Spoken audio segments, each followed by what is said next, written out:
Like any other Quentin Tarantino movie, Inglourious Basterds has generous amounts of blood and violence, but surprisingly, one of its main characters, with a long history of violence, only kills one person on screen.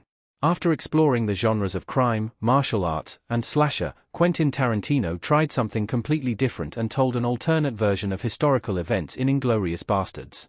Released in 2009, Inglourious Basterds took viewers back to World War II but in an alternate timeline, in which the Nazis' fate was completely different from what history books tell.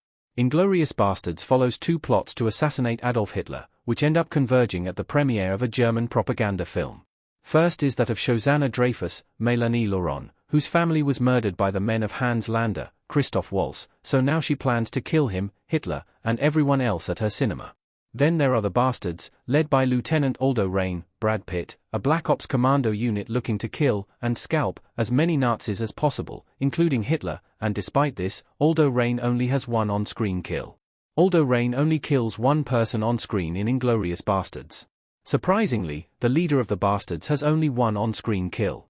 Brad Pitt and BJ Novak look down at someone menacingly in the woods in Inglourious Basterds. When Inglourious Basterds introduces the title group, Aldo Raine is giving a speech about their mission and how every single one of them owes him 100 Nazi scalps, and he really wants those scalps. Raine led his team of bastards on different missions to kill Nazis and was a key part in the planning and execution of Operation Kino, a plan created by actress and UK spy Bridget von Hammersmark, Diane Kruger, with the help of the Bastards, General Ed Fenech, Mike Myers, and Sir Winston Churchill, Rod Taylor. Throughout Inglourious Basterds, the team is seen in different places killing and scalping Nazis, with Raine always supervising and making sure they send a strong message to Hitler and his people. However, and surprisingly enough, Raine only kills one person on screen, despite being the leader of the Bastards and the one who encourages them to kill and scalp Nazi soldiers. At the end of Inglourious Basterds, Lander, looking to protect himself after finding out the Bastards' plan at the premiere, makes an offer to Raine and his OSS commanders to guarantee his safety after the war. The plan was for Lander and his radio operator, Herman, to be driven by Raine and Utovich, BJ Novak, to Allied territory where they would surrender to Raine, but the latter decides to improvise. With Herman and Lander handcuffed and thus unable to defend themselves, Raine shoots the former, shocking Lander for breaking their deal. Of course, Raine doesn't care, and he carves a swastika on Lander's forehead. Herman is Raine's only on-screen kill in Inglourious Basterds. Another Bastards member has the highest kill count in Inglourious Basterds. It's very fitting with this character. Donnie lines up his bat near a Nazi's head in Inglourious Basterds. Although Aldo Raine only killed one person on screen during Inglourious Basterds, his total kill count is a lot higher. Though the exact number isn't known, it's believed Aldo Raine had over 250 kills on his list, but he still isn't the character with the highest kill count in Inglourious Basterds.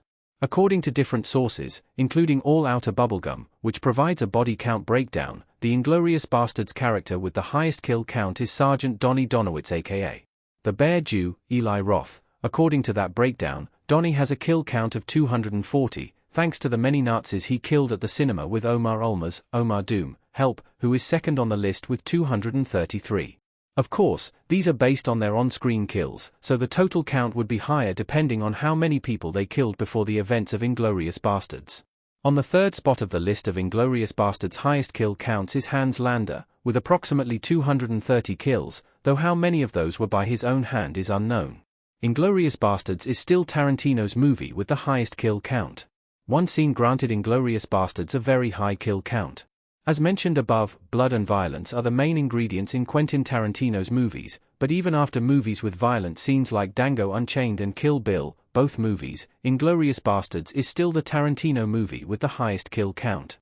Though there's not an official number of deaths in Inglourious Basterds, it has been calculated to be between 315 and 396. The scene at the premiere, where Shosanna's plan ends up fusing with that of the Bastards, is the one that gives Inglourious Basterds such a high kill count, as they killed a cinema full of Nazis, among them Hitler and Joseph Goebbels. Another scene with many deaths is the one at the tavern, where Operation Kino failed after Hickok's Michael Fassbender made the wrong hand gesture that gave him away in front of Major Dieter Hellstrom, August Diehl.